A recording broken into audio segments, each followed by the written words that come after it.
Ini adalah pelajaran ke-7 dari seri makharij dan sifat-sifat huruf. Setelah membahas huruf-huruf pada lidah bagian terdalam, yaitu qaf dan kaf, serta huruf-huruf bagian tengah lidah, yaitu huruf jim, shin, dan ya ghairul maddiyah. Dan sekarang, saatnya untuk memulai bagian tepi lidah, ataupun bagian sisi lidah.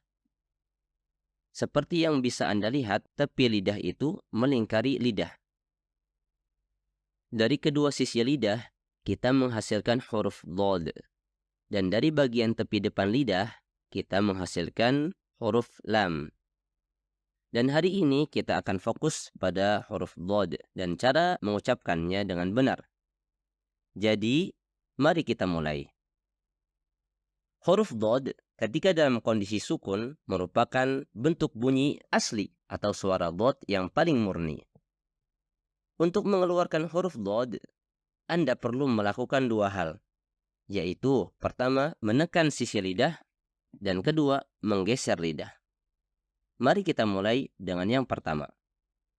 Bagaimana dan di mana kita harus menekan lidah? Kita perlu menekannya ke arah langit-langit atas. Namun perhatikan gambar ini. Hanya kedua sisi lidah yang ditekan. Sedangkan tepi depan lidah hanya sekadar menyentuh langit-langit atas tanpa ditekan. Dalam istilah tajwid ada yang namanya mantiqatu talamus, daerah yang hanya sekadar menyentuh saja. Ketika lidah dalam posisi ini, lidah akan terlihat seperti sendok. Jadi, lidah Anda seharusnya berbentuk seperti sendok. Setiap sisinya terangkat dan menekan langit-langit mulut. Jadi, sisi lidah kita yang kanan maupun kiri dan juga bisa dengan kedua-duanya. Kita tekan ke langit-langit mulut seperti pada gambar yang terdapat titik-titik biru tersebut. Sedangkan sisi lidah kita yang bagian depan, yang mana terdapat di gambar berwarna kuning, itu hanya sekedar menempel saja tanpa adanya penekanan sama sekali. Sehingga menimbulkan semacam ruang yang di dalamnya terdapat udara yang terperangkap. Lalu, langkah kedua adalah menggeser lidah sedikit ke depan, sehingga tepi depan lidah hampir menyentuh bagian belakang gigi depan atas. Gerakan ini menciptakan lebih banyak ruang di belakang lidah, yang kemudian mengisinya dengan lebih banyak udara. Kemudian membangun tekanan yang menghasilkan suara dhad yang tepat.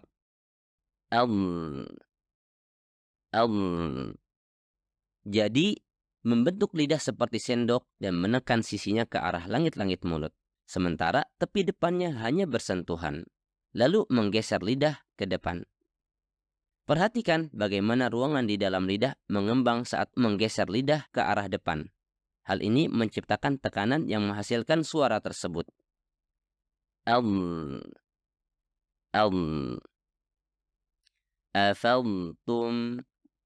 Afaltum yadrib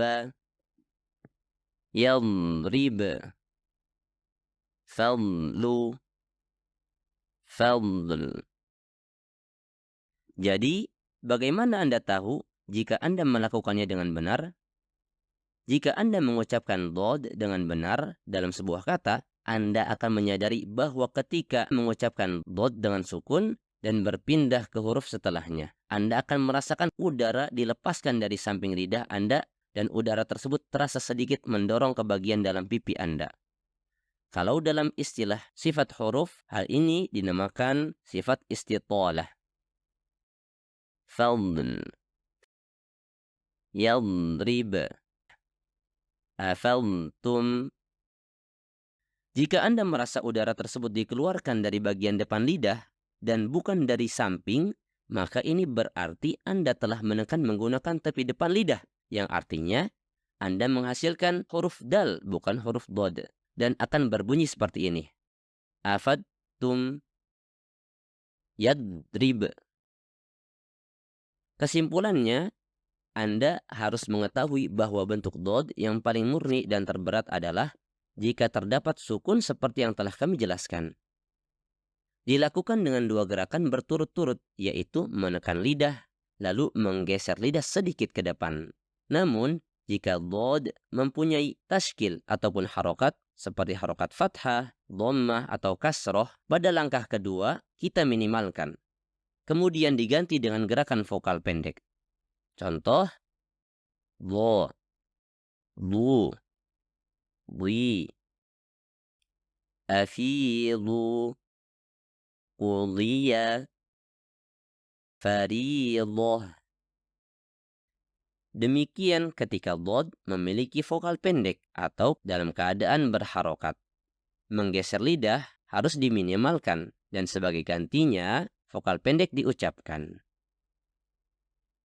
Tetapi ketika dhad dalam keadaan sukun atau digunakan di akhir kata, maka sisi lidah kita tekan ke arah langit-langit ditambah dengan dorongan ke arah depan untuk membuat kantong udara di belakang lidah yang menghasilkan suara murni dari huruf dhad.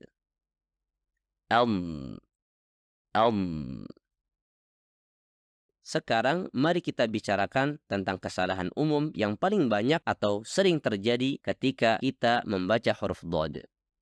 Kesalahan pertama adalah memotong suara huruf dhad. Dan ini sangat sering terjadi, terutama ketika dhad mempunyai tasdid di dalamnya. Dan kesalahan ini terdengar seolah-olah huruf dhad sedang membelah kata menjadi dua. Kesalahan ini akan terdengar seperti ini. Walad dallin.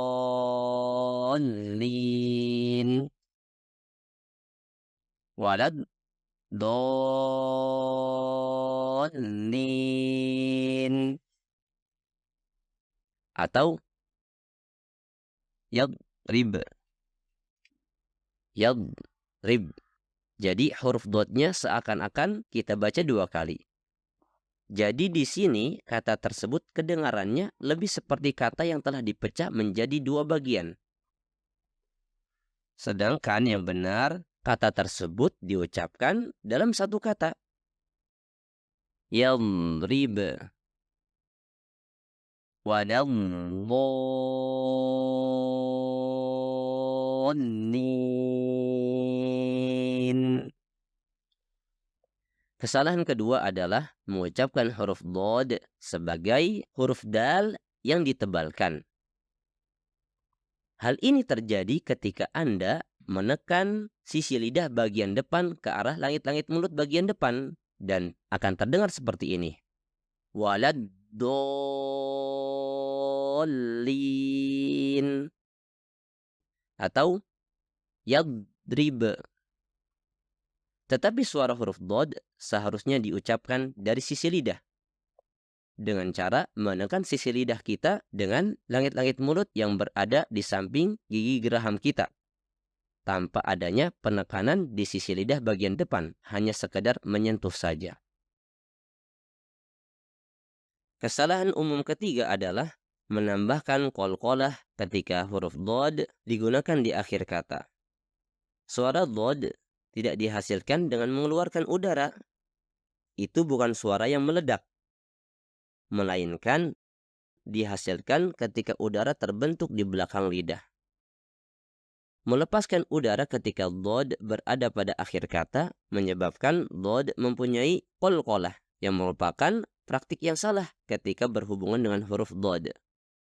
Kesalahannya terdengar seperti ini. Al-ard. Al-ard. Bagian terakhir dari suara itu adalah qalqalah atau pelepasan udara yang seharusnya tidak terjadi. Dan seharusnya terdengar seperti ini. Al-ard. Al-ard. Jadi itulah akhir pelajaran kita hari ini. Semoga Anda mempelajari hal-hal yang baru. Jika suka dengan video ini, like, share supaya bisa berbagi ilmu dengan yang lain. Sampai berjumpa lain waktu, insya Allah.